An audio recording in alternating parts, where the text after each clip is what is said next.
Welcome to the darkness of the night. Tonight, another secret ancient land will be unlocked. The desert at the edge of Yazd is a sea of shifting golden sand that breathes with the rhythm of the wind. The silence here is absolute, a vacuum that swallows the sound of one's own footsteps. It is midday, and the sun hangs in the sky like a molten eye of fire, bleaching the world of color and perspective. A young merchant, his face wrapped in a rough, dusty indigo cloth, pushes a wooden cart piled high with rolls of heavy hand-woven silk. The heat rises from the dunes in shimmering waves, distorting the horizon until the earth and the sky bleed into one another. He is not traveling for profit alone. He carries a singular ornate box carved from blackened sandalwood, locked with a silver clasp that never tarnishes. Inside this box rests a map, not drawn on paper, but etched into a thin plate of translucent, blue-veined marble. He has spent 3 years navigating the treacherous paths between the ancient caravanserais, driven by a rumor that the map leads to a spring that flows with liquid silver. The silver, they say, does not buy material wealth, but reveals the memory of anyone who drinks from its cold, metallic source. His father died with the name of that spring on his cracked, parched lips, and the merchant has inherited the burden of that final, whispered quest. The desert is not merely sand. It is a graveyard of intentions, where the ghosts of travelers past shift beneath the dunes, forever seeking a destination they could never find. The merchant stops. He wipes the grit from his eyes, the taste of salt and iron heavy in his throat. He pulls the box from the cart, his fingers tracing the cool, smooth surface of the silver clasp. His heart hammers against his ribs, a frantic, irregular drum in the oppressive, absolute stillness. If he finds the spring, will he lose his own identity? In a flood of 1,000 stolen memories, is the cost of knowing the past worth the potential erasure of his own fleeting mortal present? He moves forward, driven by an instinct that feels more like a curse than a calling. The wind picks up, the sand grains stinging his skin like 1,000 microscopic needles. The dunes shift, rearranging the landscape, mocking his reliance on the map. He realizes that the geography of the desert is not static. It responds to the internal state of the traveler, hiding the truth from those who seek it with greed or fear. He takes a deep breath, forcing himself to empty his mind of the desire for the silver liquid. He focuses on the texture of the sand, the heat of the sun, the weight of his own existence in this vast, indifferent expanse.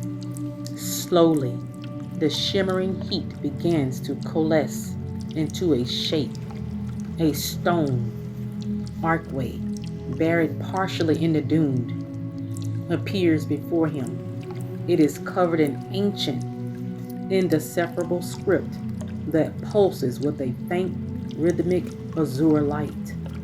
The air around the archway feels sharp and cool, a startling contrast to the furnace of the desert. He steps through the archway, his cart left behind in the shifting sands. The ground beneath him changes from sand to polished, dark obsidian. He is in a cavern, vast and carnivorous, lit by the bioluminescent glow of crystals embedded in the ceiling like stars. In the center of the chamber, a spring bubbles with a viscous metallic liquid that flows upward, defying the laws of gravity. The merchant approaches the edge, his reflection staring back at him from the pool. But the reflection is not his own.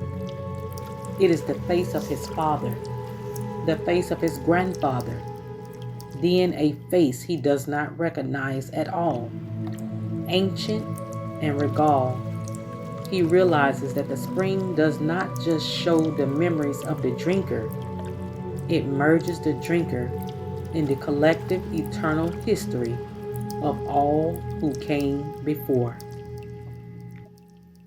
He stands at the precipice of a total loss of self. If he drinks, he will become the history he has sought, but he will cease to exist as the man who began the journey. He looks at his hands, calloused and stained with the desert dust. He thinks of the silk in his cart, the warmth of the sun on his back, the simple, human ache of his own mortality. It is better to remain a limited, fragile individual, or to become a vessel for the infinite, forgotten records of the world. The water pulses, calling to him with a sound that vibrates through his marrow. It is the sound of time folding in on itself. He kneels down, his hands trembling as he cups the liquid silver. The surface of the pool shatters like glass as his fingers break tension. He lifts the fluid to his lips, the cold metallic tang filling his senses. Everything fades into a blinding white brilliance. He sees cities rising and falling in the blink of an eye. He hears the laughter of lovers dead for 1,000 years. He feels the weight of iron swords and the softness of silken veils. He is the merchant. He is the father. He is the desert, and he is the spring.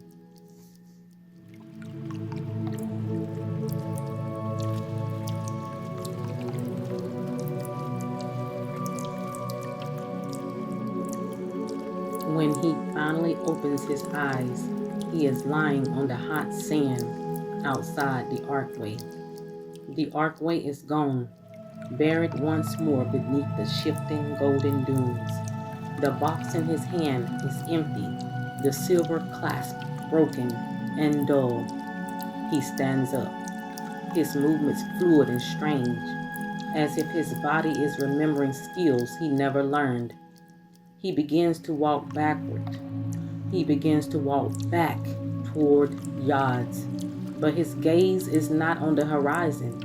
It is turned inward, watching the kaleidoscope of humanity spinning within his own soul. The desert is silent, but he can hear the heartbeat of the earth in every grain of sand. He is no longer a merchant. He is a chronicler of things that have never been and things that will always be. The city of Yazd appears in the distance, a mirage of mud brick and wind catchers. He knows that he will enter the city, but he will not be the same man who left it. He carries the weight of eternity in a mind that was once only filled with the price of silk. The journey has ended, but the burden has just begun. He is the bridge between the dead and the living, the silent keeper of the silver memories. As he walks, the sand behind him leaves no footprints, as if he were already a spirit, untethered from the heavy gravity of the world. The sun sets, painting the sky in shades. of bruised purple and deep blood orange. He reaches the gates of the city, and the guards do not notice him, as if he were a shadow cast by the setting sun. He walks into the bazaar, where the smell of saffron and tea fills the air. He sees his cart, still waiting where he left, but it feels like a remnant of a life he had lived in another age. He abandons the cart, leaving the silk for the hungry and the poor. He walks toward the center of the city, toward the old library, where the scrolls of the ancestors are kept. He knows where the secret doors are, the ones not drawn on any map. He knows how to speak to the stones and how to listen to the whispers of the wind. He is the man who drank the silver, and the world is now his book to write. You, who listen to this tale, know that every journey you take is also a voyage into the depths of your own history. The ruins of the past are now behind you. They are within you, waiting for the right melody, the right moment, the right thirst. Are you brave enough to drink from the spring of your own memories? Are you ready to sacrifice your small, comfortable life for the vast, terrifying truth of who you actually are?